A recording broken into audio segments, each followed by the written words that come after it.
Managing and reigniting an unmotivated team can be one of the hardest things to do.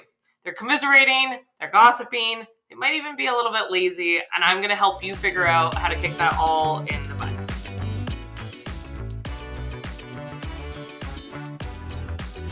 I'm Alex, and welcome to Boss in Beta. The channel is basically all the leadership advice and training I wish I had when I started managing teams. And a lot of it's stuff I'm still learning even now. I've always really struggled with super high level and practical leadership frameworks or books. So I'm going to break down this stuff into things that actually work and try to save you that headache. I've managed teams now for over 15 years, ranging in size from 1 to 150 people and in both startup and corporate environments. I don't know it all, but I have been through a lot. I've made this for all the first-time managers out there, and it's stuff I've picked up along my career that I hope will really benefit you.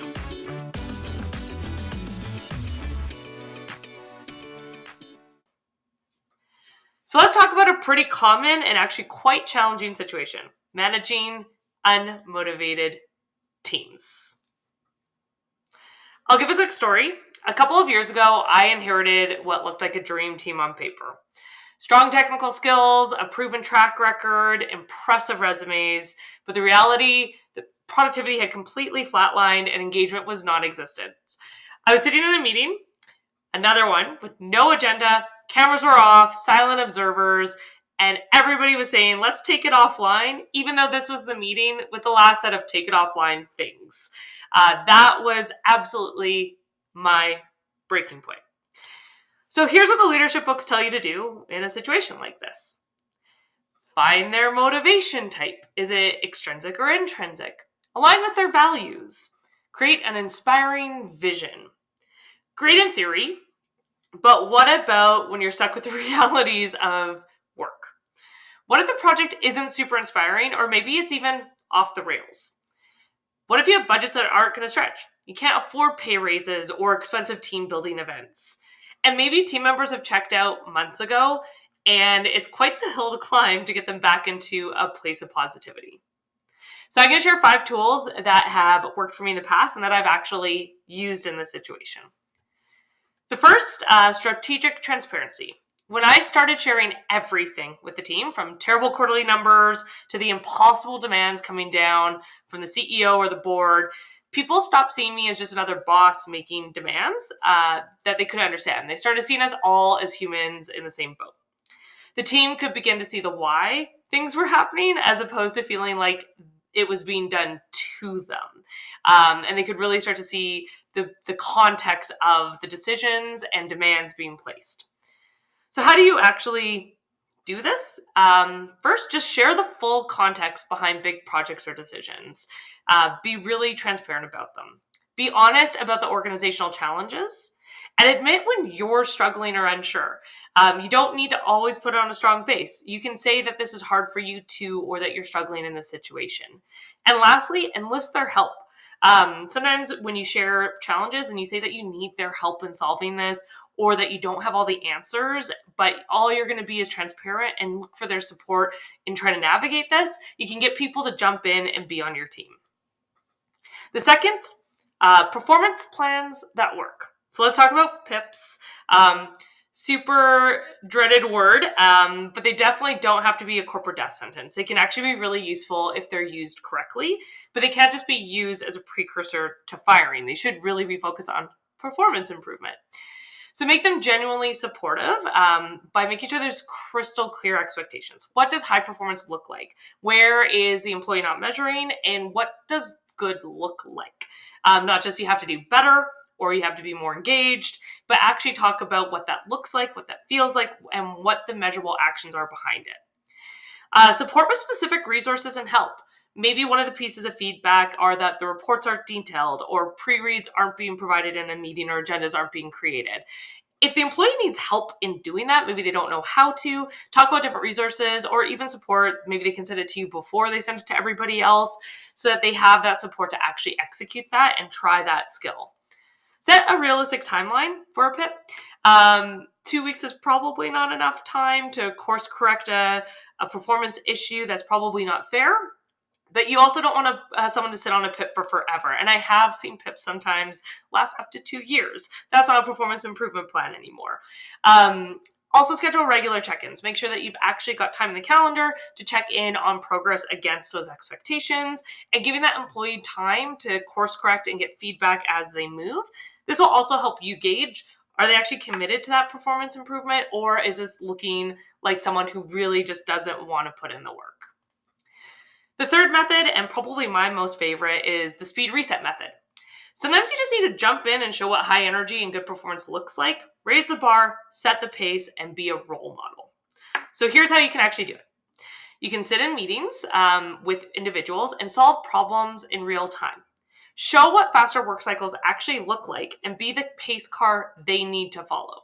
Set that pace yourself, show what it looks like, and people can start to model after you. Fourth, environment shifts. Sometimes the system needs a shakeup.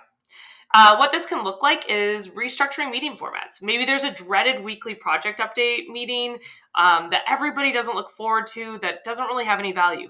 Change it. Change formats, change times, change who's in the meeting, change a lot of things to see if you can kind of kickstart or put some more energy into the system.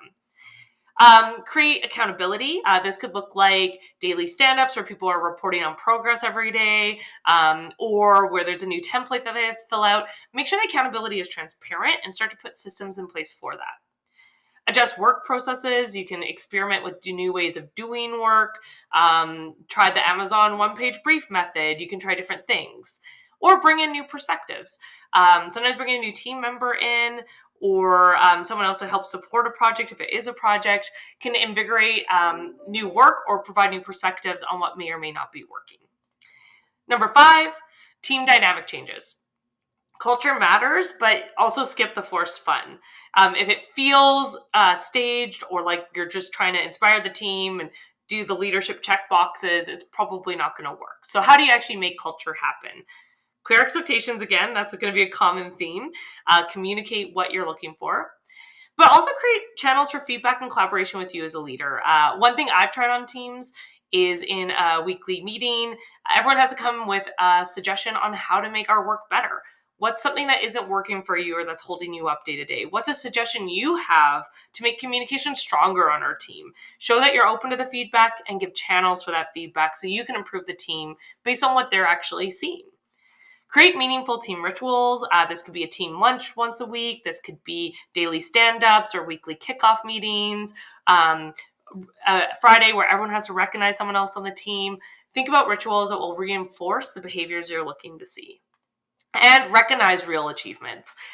One of the best ways to get more of something that you want is to recognize people that are doing it. And then people will start to say, oh, that's what they're looking for. Great. That I understand now. So let's make it a bit more practical. If you were to start today, what could you do? I would document clear role expectations for your key people. Document them, think through them, make sure that you're clear on what you're looking for.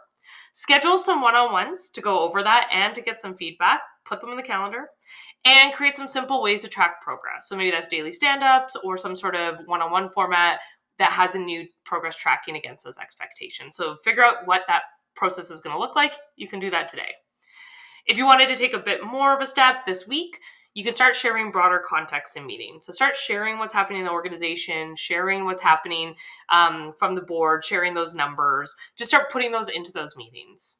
Set up your feedback channels. So this could be introducing that question once a week that people are going to share in one-on-ones or in a weekly roundtable or monthly all hands. Start setting up those channels so that you can get the feedback from your team. And start rewarding the behaviors. You don't have to make this super formal. It could be on Slack. It could be in a meeting. It could be in a one-on-one. Start rewarding the behaviors that you like and that you want to see more from the organization. If you have 2 weeks, start to create an individual support plan. So take those one-on-ones and those expectations and start to figure out how you're actually going to support the employees. Launch maybe daily stand-ups so you can have that accountability to say, what did you do yesterday and what are you doing today? And keep that cadence so that people realize that they have to actually do weekly or daily deliverables to hit their goals. Establish strategic PIPs. Sometimes you might just need to put people on them to try to kickstart them. This is something you can do relatively quickly if you engage HR, and you can launch them within a couple weeks. And launch some meeting experiments. Try restructuring some cadences, adding some meetings, trying some new things. So those are the kind of tips and tricks to help you spark some more engagement within your teams. But here's the hard truth. Sometimes, despite everything that you do and all the things that you try, people aren't going to engage. And that's the reality. So your job isn't to force motivation onto anybody. Your job is to provide clear direction, create opportunities for people, offer genuine support, and make hard and sometimes necessary decisions. You can't force motivation, but you can definitely make it easier for people to find their own drive. So if you liked this video, definitely subscribe for more leadership tips and tricks. I'm going to be working on playbooks and other resources and tools like how to do interviews or do PIPs or one-on-ones. In the notes below, you can find links to some of the things I mentioned, templates and content like one-on-ones and other things, and a link to subscribe to a newsletter. So drop a comment if there's anything you'd like me to cover or any thoughts that you have or questions on this. And I look forward to talking to you more.